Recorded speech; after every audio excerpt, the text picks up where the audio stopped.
come here. Probably notice I'm not at the house right now. There's a reason for that. First of all, I was at work today and I had to make a run of about 40 miles to go get a piece of equipment.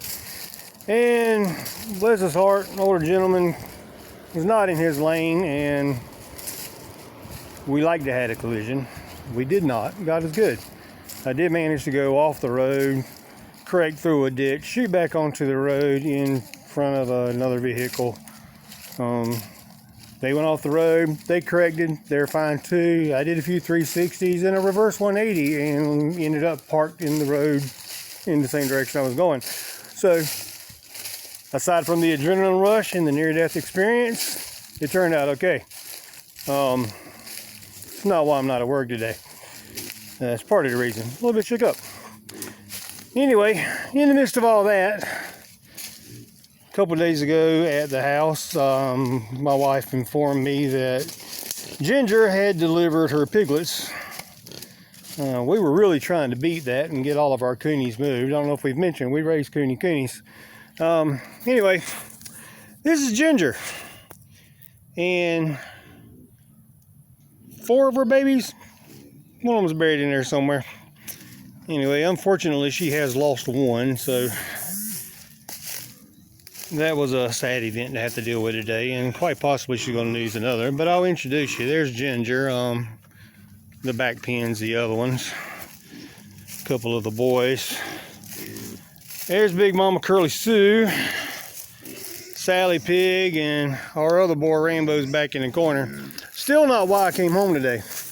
So Ginger had a roommate, and Ginger's roommate is Natasha, a white and black coonie, which was also pregnant. And I say was because she's not pregnant anymore. Actually, she still may be. She's kind of still delivering. But anyway, I get a text that Natasha is gone, and I replied, gone? And she said gone, as in not in the fence. Well, Ginger has been running Natasha wild, trying to keep her away from all the food and off the side of the paddock where she and the babies are. And they have not co-parented, but they have parented side by side in the same habit before, and it was not an issue. But she's gotten very protective this time. So anyway, as I'm driving my hour and 20-minute drive home here instead of going to Jefferson, I get another text from my wife that says, we found her. She's in the backyard by the deck, and she was nesting furiously.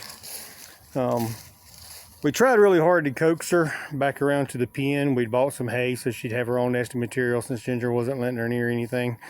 She wasn't having it, and we have carried most of our materials to the farmstead, but we did manage to have some of this stuff laying around, and we joke that if it holds them in, it's a good fence.